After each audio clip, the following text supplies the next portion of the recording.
இடைத்தேர்தலில் அதிமுக வேட்பாளர் தேர்விற்கான ஒப்புதல் படிவங்கள் 85% பொதுக்குழு உறுப்பினர்களிடம் இருந்து வந்துள்ள நிலையில் அவற்றை தேர்தல் ஆணையத்திடம் அக்கட்சியின் அவைத்தலைவர் தமிழ்மகன் உசேன் இன்று காலை சமர்ப்பிக்கிறார். அதே நேரம் இபிஎஸ் தரப்பு வேட்பாளரை மட்டும் குறிப்பிட்டதற்கு எதிராக தேர்தல் ஆணையத்தில் ஓபிஎஸ் தரப்பு முறையீடு செய்யும் என்று எதிர்பார்க்கப்படுகிறது.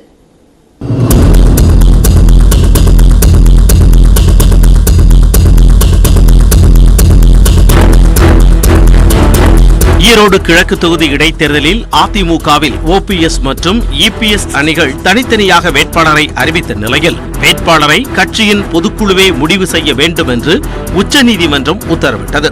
ஓபிஎஸ் மற்றும் அவரது ஆதரவாளர்களையும் உள்ளடக்கி பொதுக்குழு உறுப்பினர்களுக்கு படிவம் அனுப்பி அவைத்தலைவர் கருத்து கேட்க வேண்டும் என்று உத்தரவிடப்பட்டது.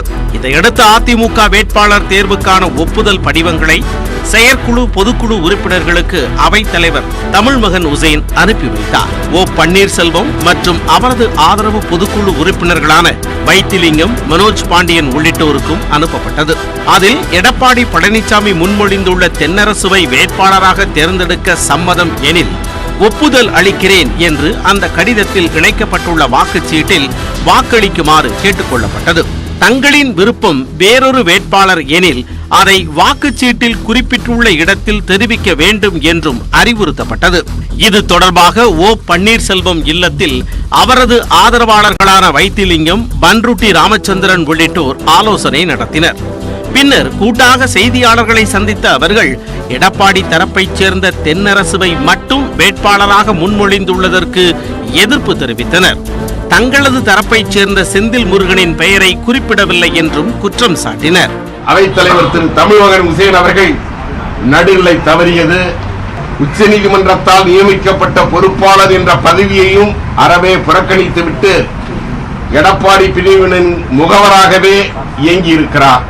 இந்த விவகாரத்தில் மேல்முறையீடு செய்யப்போவதில்லை என தெரிவித்துள்ள முன்னாள் அமைச்சர் பன்ருட்டி ராமச்சந்திரன், அவை தலைவர் நடுநிலை தவறியதை உச்சநீதிமன்றத்தில் தெரிவிப்போம் என கூறினார்.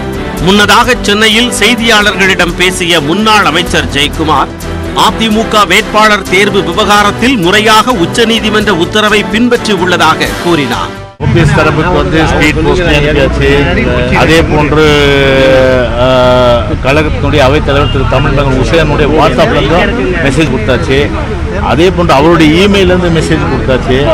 அதே போன்று கடிதமும் நேரடியாக நம்முடைய தலைமை கழகத்தில் பணியாற்றுகின்ற பணியாளர்கள் அவங்களே போய் நேரடியாக அந்த கடிதத்தை சர்வ் பண்ணியிருக்காங்க. அதனால் இதில் உச்சநீதிமன்றம் அந்த வழிகாட்டுதலை 100% அளவுக்கு முழுமையாக நாங்கள் பின்பற்றியிருக்கோம். வேட்பாளருக்கு ஒப்புதல் அளிப்பதற்கான படிவத்தை கட்சி